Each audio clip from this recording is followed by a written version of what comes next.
Today's video is sponsored by Skillshare. Skillshare is an online learning community filled with thousands of inspiring classes to help you explore your creativity. If you're looking to deepen existing passions or discover new interests, Skillshare offers a variety of classes to help you get lost in your creativity, such as in music, graphic design, animation, and many more. No matter the interest, Skillshare gives you the tools necessary to develop those skills along with like-minded creatives. A class that caught my eye was YouTube Success, Script, Shoot, and Edit with MKBHD by Marquez Brownlee. I've had many people ask me questions about where to start when making a YouTube video. Mr. Brownlee's class is a perfect place to find those answers as he goes over the essentials in making a great video. The part about writing your script is what resonated with me the most. A script is the backbone of an entire video, and he goes over the importance of tone, the best way to order your talking points, and ways to keep the audience engaged. While you won't become a professional overnight, this class will teach you the fundamentals to help get you started. Skillshare is curated specifically for learning, which means that there are no ads, and they're always launching new premium classes to help you stay focused and follow where your creativity takes you. What's also great is that they're doing a special offer right now. The first 1,000 of you to click the link in the description will get a 1-month free trial of Skillshare's premium membership, so you can immediately go and start exploring your creativity. Once again, major thanks to Skillshare for sponsoring today's video.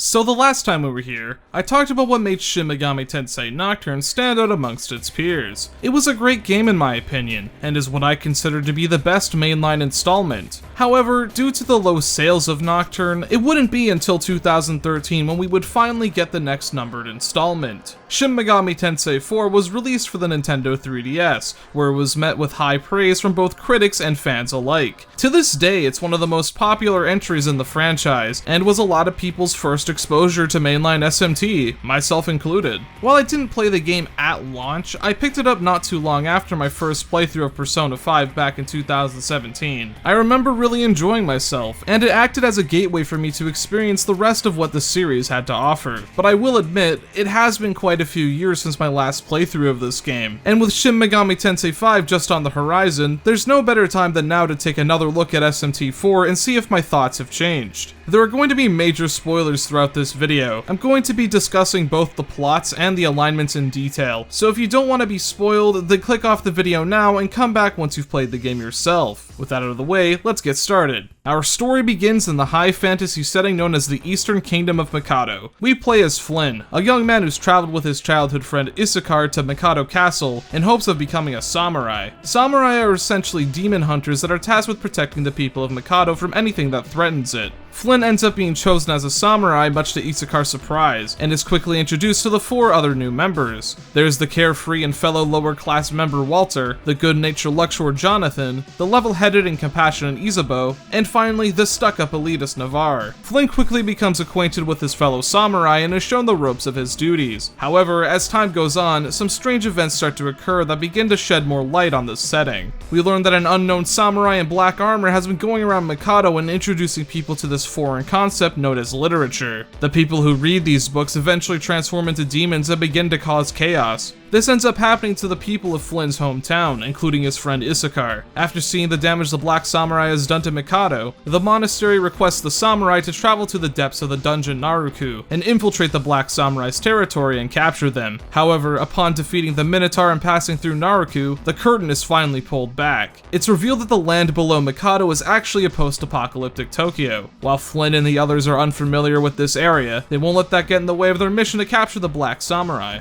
That's the general idea behind SMT IV's story, and while it's more complex than Nocturne's, it's still relatively straightforward. The main goal is established very early on, and most of the story is spent developing the world alongside the differing viewpoints and ideals of the characters. This is something that I can immediately compliment about SMT IV. Your companions are with you throughout most of the journey, so we get to see how each of them responds to different events. This makes their eventual alignment siding feel far more natural than before, even if they do become extremists.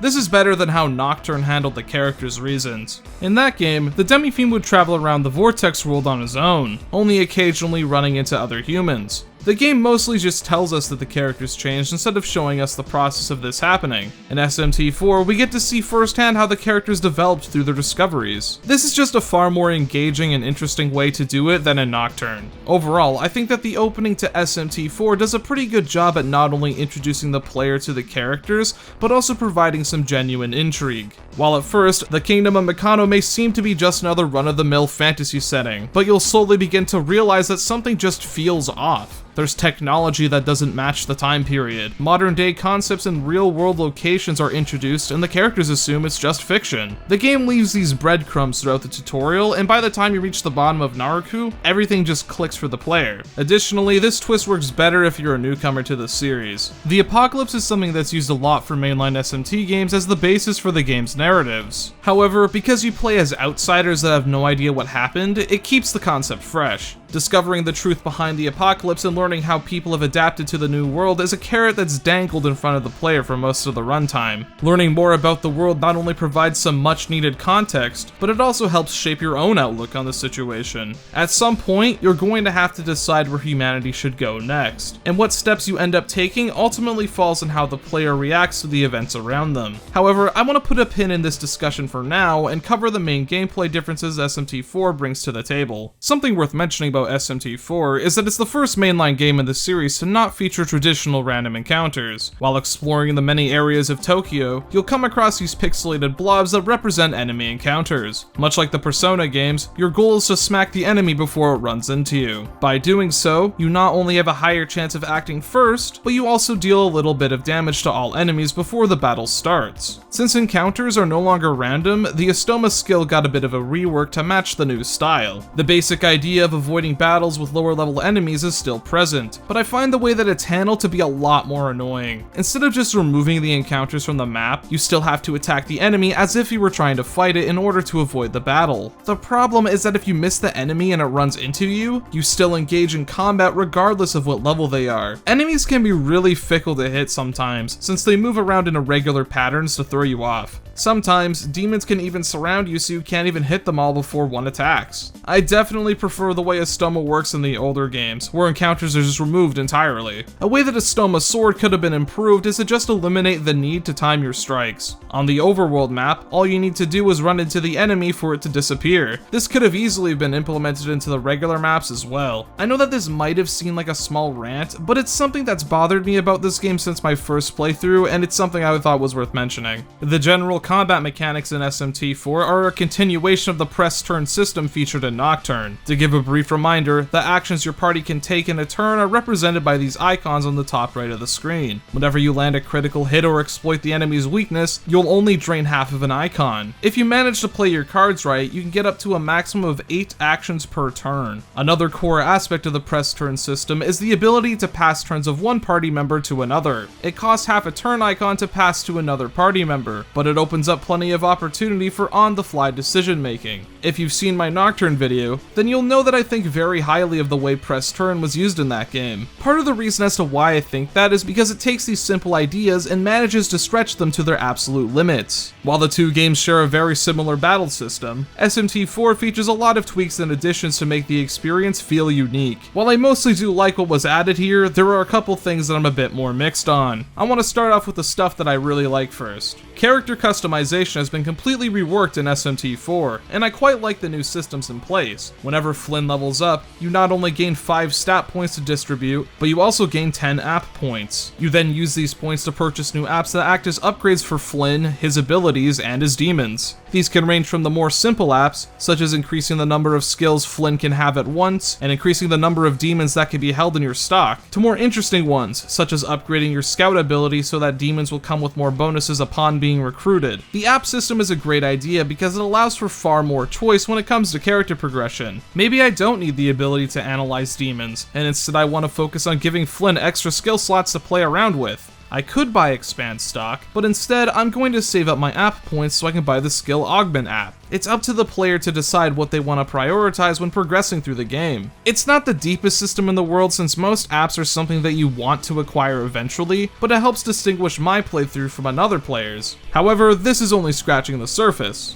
Acquiring new skills on Flynn is done through a mechanic known as Demon Whispering. Once a demon in your party learns all of its natural skills, you'll be granted the opportunity to pick any of its skills to give to Flynn. If a demon with a skill Flynn already has enters the Whisper state, they will instead be increased by a single rank.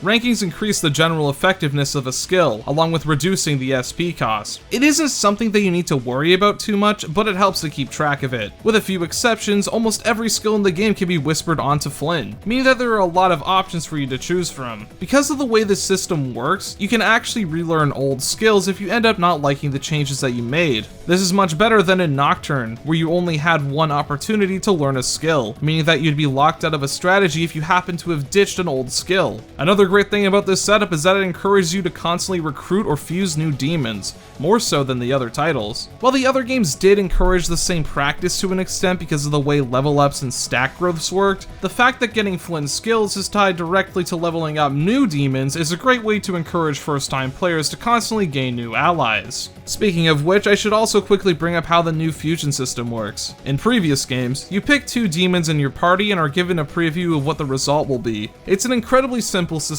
on paper with a lot of hidden depth under the surface level. SMT IV tries to make this a lot more beginner friendly, as you can only fuse via fusion search results. I'm a bit mixed on this change. On one hand, I'm glad that there's an option for people who feel as though the classic system was a bit intimidating. The game features a lot of different parameters to sort your fusions by, such as the ability to include certain demons and even limit the list to demons that will learn a certain skill. The game even goes as far as recommending certain demons you should be fusing. The general mechanics behind demon fusion are the same. You combine demons of the same race to make elements, then use those elements to either go up or down in the family. The only difference is the way that this information is presented. However, part of me wishes that there was a way to have the classic fusion presentation. Since everything is done through fusion search, there's a lot of different parameters you need to set if you're looking for something specific. There's no option to just pick 2 demons, so you have to look through all fusion results just to make sure that someone you're making is using the right ingredients. Compare that to the other games, where you can just manually select the 2 demons you want to fuse and get a result in the quarter of the time. While it might not sound like a bad thing, the extra time does add up over the course of a playthrough. It's an annoyance at worst, and I understand that it's more so just a difference in preference rather than anything being inherently wrong with the system. It's good that the fusion system is far more straightforward for new players, but I just wish there could have been an option to go back to the old style. From what I've said so far, it sounds as though I really do enjoy the new mechanics brought to the table. For the most part, that's true. The new way of inheriting skills and the app point system are great for customization. However, there is one more new mechanic introduced to battles that I haven't mentioned yet. I saved this for last because this topic is a bit more contentious. A new idea introduced to SMT IV is the Smirk system. Whenever you exploit an enemy weakness, land a critical hit, or even block or reflect elemental damage, there's a chance that you'll start smirking. While smirking, your attacks do almost double the damage, physical attacks will always hit and have an insane critical hit rate, your weakness will be covered, and you will dodge almost every attack with ease. This is such a hilariously overpowered buff that makes the game either way too easy or too frustrating depending on who gets it. My main problem with Smirk is that it's unpredictable and entirely luck-based. You could potentially lose battles because of factors entirely out of your control, such as the enemy landing a critical hit or one of your AI-controlled partners using an attack that the enemy blocks. This will cause them to smirk and destroy your team in a single turn. On the flip side, however, you can potentially smirk after exploiting a weakness and gain a massive buff because of it. I understand that the developers want to encourage players to exploit enemies and cover their own weaknesses, but the game already does that with the general idea behind the press turn system. Smirking is just too good of a buff to be locked behind RNG, and it causes fights to feel more unfair than they actually are. If I end up losing a boss fight or random encounter because the enemy smirked, is that because my strategy is flawed, or did I just lose the metaphorical coin toss? And there are an uncomfortable amount of times where the answer was the latter. The most infamous example of this has to be with the game's first major boss, the infamous Minotaur fight. Much like Nocturne's Matador fight, this battle acts as a skill check for the player to make sure they have a grasp on the game's mechanics. In Matador's case, the game checks to make sure you know the importance of buffs and debuffs, as they can help even the odds against a tough foe. Minotaur somewhat does the same thing, but it also highlights the problems with the Smirk system, as the Minotaur can quickly wipe you out if he lands a lucky critical hit. It just goes to show that sometimes you just need luck on your side if you want to succeed, and that's the biggest problem with the combat system in my eyes.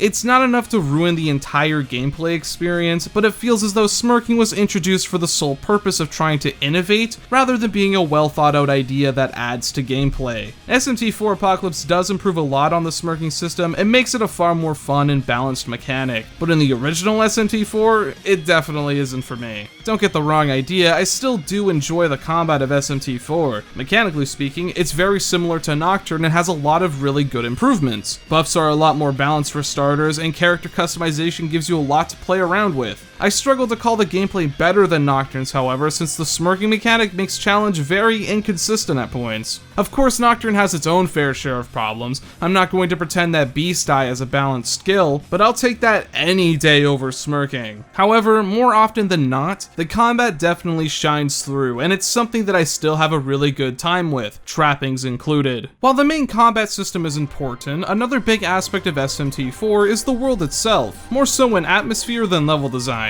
In terms of art design, the environments just ooze a never-ending feeling of hopelessness. While the textures may be a bit muddy when doing a close inspection, the fact that they managed to capture the tone that they were going for is impressive considering the hardware. There are very few human NPCs in the game, and most of them are located in the central hub areas like Shinjuku or Ikebukuro. This ends up working very well for world building. It's established early on that very few people have the capacity to become a samurai, so people who can summon demons are very few and far between. The Tokyo equivalent to samurai, known as hunters, use the same technology, so the rules still apply. There aren't many people who have the ability to defend themselves, so they spend their days hiding out in the underground areas of the city. It's a pretty good in-universe explanation as to why most of the areas you explore are desolate. In terms of the actual level design, things are a bit more grounded this time around. While this helps make Tokyo feel more realistic, it ultimately leads to some pretty bland dungeons when compared to the other games. Interesting dungeon gimmicks and puzzles are very few and far between, and when something like the staple teleportation maze is introduced in the late game, they lean on the simplistic side. This more linear approach might seem like a welcome change to some people, but I can't say I'm fully on board. Something that I really liked about Nocturne was that dungeons had their own identity outside of how they serve the story. I can remember a lot of dungeons in that game because fresh new gameplay ideas were constantly being introduced. SMT IV's more homogeneous level design makes things blend in with each other from a gameplay perspective. It's not the end of the world, but I wish that a few more curveballs were thrown in to spice things up a bit. Something that I really appreciate about SMT IV is that there's a lot of optional content for you to sink your teeth into. Early on in the game, you're introduced to optional side missions known as challenge quests. Whenever you visit a hunters association and look at the bulletin board, new quests will be added for you to participate in. A lot of them are very short and bite-sized, making them perfect if you want to earn some quick experience, money, and even items. The main campaign of this game leans a bit more on the shorter side when compared to the other entries. It took me about 35 hours to finish the playthrough I did for this video, and almost all of the content was fulfilling in some way. Keyword being almost, but I'll be talking about that later. SMT IV is the first mainline game in the series to offer paid DLC. A lot of it is harmless stuff that adds a bit of content to the game, such as bonus challenge quests and even more demons for you to play around with. A lot of these are dirt cheap too, so if you have a couple bucks laying around, then there you go. However, SMT IV also offers the type of DLC that I dislike, those being the experience, app points, and money grinding packs. I can't stand it when games do this sort of thing because it preys on players that might be bad at the genre. It also makes me wonder if the difficulty of the game in question is due to it being smartly designed or whether or not it was intended to suck more money out of people. In SMT IV's case, while frustrating at points, does lean on the more fair side of difficulty. You can even toggle on an easy mode if you're really feeling stuck. It's just that the existence of DLC like this rubs me the wrong way, especially in a game where raw numbers have a large importance in combat. It doesn't matter whether or not it's optional, as long as it's in the game, it's something that I have to consider. If I were to summarize my general thoughts on SMT IV's gameplay, I would say that it's good overall. However, the few missteps do drag it down a bit for me. A lot of new ideas are introduced to SMT IV to give the game its own distinct identity from the other titles, and while I do appreciate that there was an attempt at improving the formula, some of the ideas could have used more work. The new Estoma system feels a bit gimmicky. The smirk mechanic can actually suck my dick, and the dungeons, while serviceable, aren't exactly stellar. However, these few low points never caused me to want to stop playing the game. I just find that the overall execution has a couple of noticeable cracks. With that out of the way, let's move on to SMT IV's main plot. I want to quickly remind everyone that there's going to be full spoilers from here on out. I highly suggest you play SMT IV for yourself before watching the remainder of this video. With that out of the way, let's dive a bit deeper into what's going on here. As a brief reminder, Flynn and his samurai buddies are tasked with searching Tokyo so they can capture the Black Samurai. Throughout their journey, they're introduced to the two major factions of Tokyo. There's the Ashura and the Ring of Gaia. The former is run by a man named Tayama. His goal is to establish some sort of order in this post-apocalyptic society and have demons and humans coexist. We learned that the Ashura has been selling red pills to hunters that they feed to demons to appease them. However, it's quickly revealed that if a human takes the red pill, they become so based that they transform into a demon. An ongoing mystery is the secret behind the production of this drug and how inhuman its creation is. We eventually discover that Tayama has created a human farm to harvest the neurotransmitter from their brains. This, along with the aroma generated by the demon Yasumagasuhi, are the key ingredients behind this operation. When the group confronts Tayama with the truth, he argues that what he's doing is a necessary evil. Back when demons first arrived in Tokyo, the world went to shit. Tayama decided that he needed to step up to the plate and act as some sort of guide to the people. In his own words, people are weak and care more about their own safety than coming together as a group to solve a problem. For there to be order, someone must be willing to make sacrifices, even if not everyone agrees with the decision. The other faction, the Ring of Gaia, is led by the Black Samurai whose true identity turns out to be the demon Lilith. What the Ring of Gaia desires for the future of Tokyo directly contrasts what the Ashura wants. Their ideals are far less based on order, but more so in a survival of the fittest mentality. Lilith explains that humans and demons are the same at their core and deserve an equal opportunity in the world. The Ring of Gaia wants a world where personal strength matters above all else. A world where your upbringing, heritage, or social class doesn't matter. As long as you have the physical strength to do so, you're able to change the world as you see fit. To accomplish this goal, the Ring of Gaia needs to gain access to the device known as the Yamato Perpetual Reactor. While it's primarily used to provide the city of Tokyo with electricity, it holds the power to open portals to alternate worlds, including the space known as the Expanse, the world where demons reside. The reactor is currently in possession of the Ashura, and the Ring of Gaia is willing to fight against them if it means accomplishing their goals. If you're familiar with the SMT series, then it's pretty obvious that these two factions represent the ideas of law and chaos. It's through the interactions with these groups that our party members begin to develop their own beliefs. While everyone shares the opinion that what Tayama is doing is wrong, the group can't agree on what their next plan of action should be. Walter wants to join up with Lilith so they can take down Tayama and secure the Yamato reactor.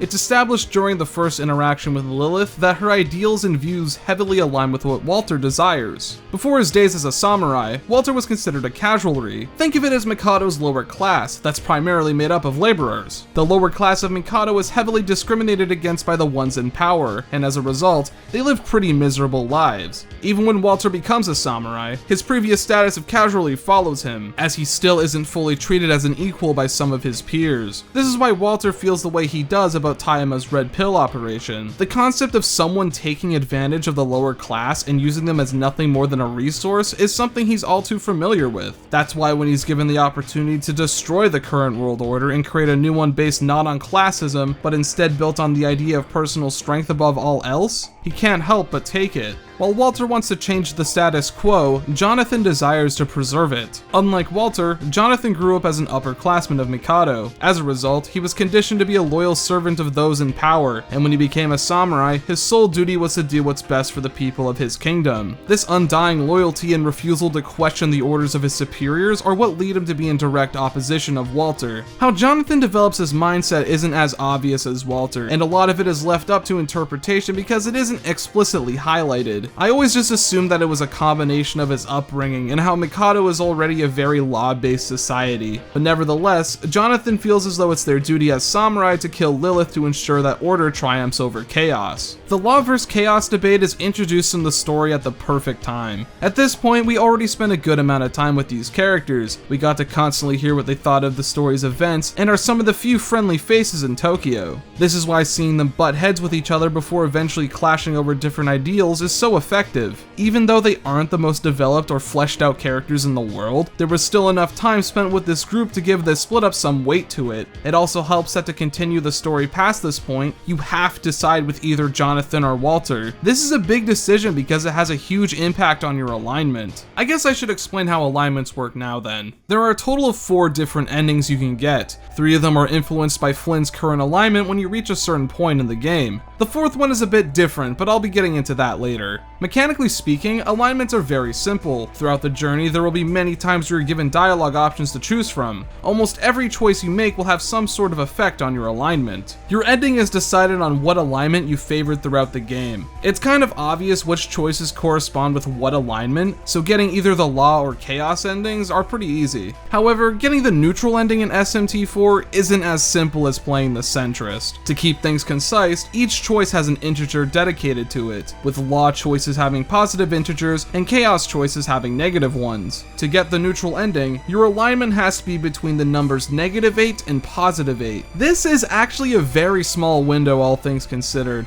and since the decisions vary so wildly in how they affect your alignment, it's actually possible to be too neutral to get the neutral ending. While there is a way to check your current alignment to help you plan out what decisions to make in the future, I don't think it gives enough information to be truly useful. It's highly recommended that you use a guide when wanting to go after the neutral ending since it saves a lot of stress. However, in my opinion, I believe that guides should be avoided during a first time playthrough. Part of the fun of these games is picking the options you personally believe in and seeing which alignment you end up getting sorted into. From there on, the rest of the story is dedicated to showing the absolute extreme of what that alignment is. In the Chaos route, for example, Lucifer needs a sacrifice in order to gain a physical form, and Walter ends up volunteering since he believes Flynn would be a better leader for the new world. Once Flynn and Lucifer kill Merkaba, there's no one left stopping them from evading Mikado and tearing down the lawful society. While the world may be given freedom, it's now left in a constant state of instability and war. In the Law route, Jonathan fuses with all of the Archangels and becomes the Chariot of God, Merkaba. In the eyes of God, Mikado is a holy land that's been tainted by the unclean ones of Tokyo. The only way to purify the world and secure a bright future for the kingdom is for Merkaba and Flynn to kill Lucifer and use the Yamato reactor to destroy everything beneath Mikado, including themselves as they come in contact with the unclean ones. Flynn is regarded as the Messiah that brought peace to the holy land of Mikado. However, the people there will never learn the dark truth behind this accomplishment. What I really like about these 2 endings is that it gets the player to truly consider if what they're doing is the correct choice. While a world of freedom where everything is decided by personal strength may sound better than order, it comes with a steep price. The world is now constantly stuck in a never-ending state of death and destruction. Physical strength matters far more than having a belief that will benefit humanity as a whole. There's a high chance that nothing will ever be accomplished, and the world will essentially be frozen. Law doesn't get it much better. You essentially trade free will for the sake of security. While there isn't any conflict in the Holy Land, you act as a cog in the machine for God's plan for humanity. It doesn't matter how loyal you are if God suddenly decides that humanity is beyond salvation and would be better off extinct. Having the knowledge that the class system and power hierarchy are flawed is considered a sin in God's eyes. Thinking for yourself and possibly questioning the things around you isn't allowed in a law-based society, and there's no doubt that the people are conditioned from a young age that there's nothing wrong with this system. However, this hive mind mentality is shown to guarantee most people a comfortable life without worry. Humans are naturally afraid of the unknown, and being able to confide in a power that can guarantee some sort of safety is enough for us to feel at ease. However, if you don't feel strongly towards either alignment, there's always the neutral path. I already mentioned that this route is a pretty difficult one to get without a guide, but it does give you the most amount of content in a single playthrough, but I would argue that not all of that content is well executed. In this route, Flynn and Izubo team up so they can reawaken the protector of Tokyo, Masakado. Masakado was the reason as to why Tokyo and Mikado are separated to begin with. He used his powers to create a dome of bedrock around the city to protect it from a nuclear strike over 20 years ago. Flynn and Izubo desire to remove the bedrock dome so that humanity can be reunited and we can move forward on our own. In order to do this, they need to collect the 3 spirits around Tokyo so that Masakado can regain his power. The spirit of spite and spirit of goodwill are held by Lucifer and Merkaba respectively. However, the spirit of hope can only be attained when when the people of Tokyo are united, as their combined hope is what summons that power. This works well for narrative reasons, but in terms of gameplay, this leads to one of the most boring parts of the game. Remember the challenge quests that I mentioned earlier in this video? Normally, these are totally optional, but on the neutral path, a lot of them suddenly become mandatory because ranking high in all of the hunter associations is what causes humanity to put their faith in Flynn. No matter how you look at it, this is padding and completely ruins the game's pacing. You have to complete 18 specific challenge quests in order to rank first in every district. What really sucks about this is that the game doesn't tell you which quests are the mandatory ones that count towards the neutral route. This means that you either complete every single challenge request in the game, or you look up a guide and only do the ones that are mandatory. Even if you decide to use a guide and knock them all out at once, it takes a good few hours to do so. And a lot of these requests aren't even that interesting, such as the ones where you have to go to certain locations in Tokyo and snap some pictures.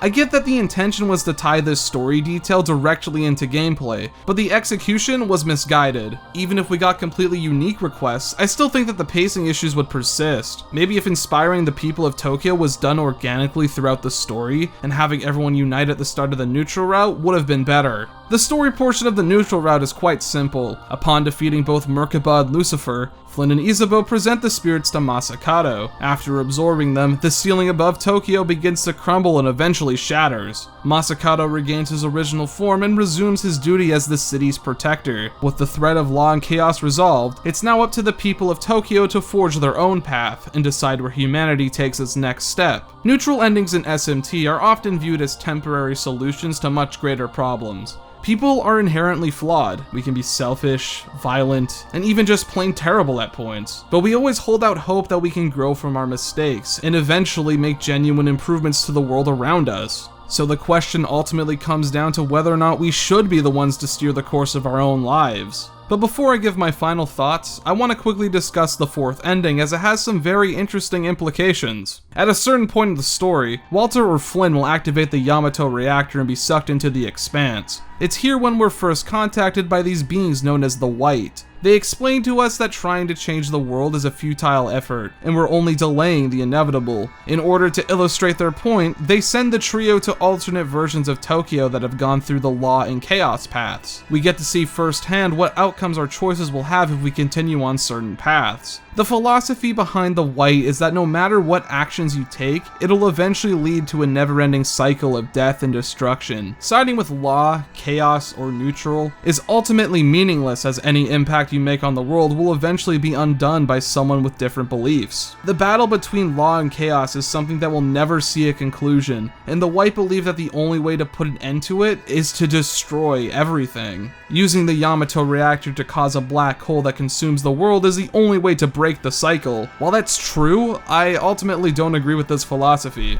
I actually find this to be an incredibly selfish decision, because it's an excuse to give into nihilism disguised as a noble cause to end all suffering. While the White sent us a blasted infernal Tokyo to show us how bleak the world can get, we can see that there still is hope within the people. While our actions are ultimately meaningless in the grand scheme of the universe, we can still make even a bit of difference in our lives before passing the torch on to another generation. There is no outcome where everyone can be happy, but that's just an aspect of life. This is shown perfectly in all of the alignments. While it's easy to point out the flaws in all of them, each one has aspects that improve people's lives in some way. Even though I don't agree with all of them, it's still better than running away from having to make a choice. But that's just how I feel about it. When it comes to the plots of SMT games, the main attraction is usually with the alignments and themes they represent. And as you just saw, there's a lot to talk about. The actual point A to B stories aren't as big as a focus, and are mostly used to establish the world itself along with the major talking points.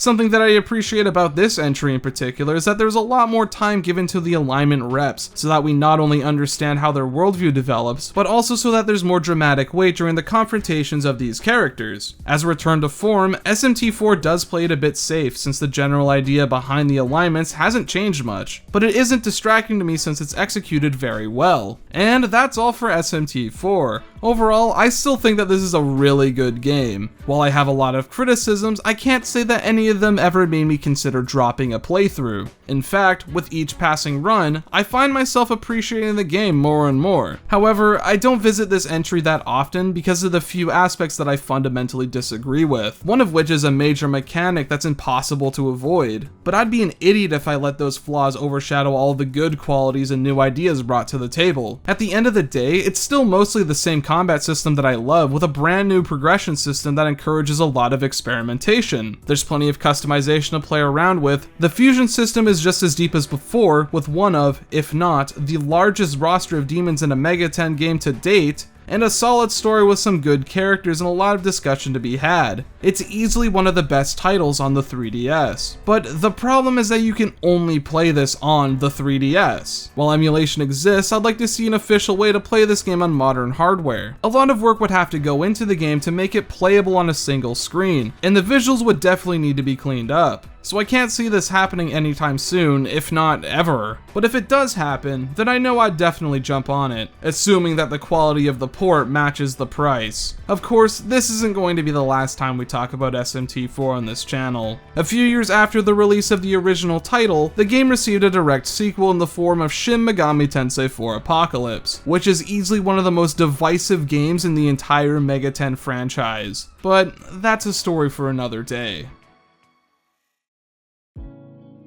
Hey everyone, thanks for watching. I'd like to give a special shout out to all of my channel supporters whose names are on screen now. If you would like to support the channel, you can do so through either Patreon or through channel memberships. I have a couple of things I can offer in return, such as early video access and a special Discord role. It's currently 4 in the morning as I record this since I just finished putting the finishing touches on this video. I spent the last few nights just glued to the screen trying to get this out because I'm very passionate about SMT and really wanted to have another mainline video done on this channel. I know a lot of people are wondering what's going on with Digital Devil Saga 2, and I just wanted to say that I'm still planning on covering it at some point, but I'm not entirely sure when. I know it's been a while since the video on the first game, but I've really just had other priorities for the past while. Speaking of which, the next video is going to be on the first Kingdom Hearts game. I know that's a bit of an odd choice, but I'm very passionate about those games, and I feel like it can offer a different, more nuanced perspective. I also think it would be a nice change of pace from the usual business. As always, if you want to stay up to date with the channel, then please follow my Twitter at Compendium or join my Discord server. Both links will be in the description below. Thank you all so much for watching, and I hope to see you all next time.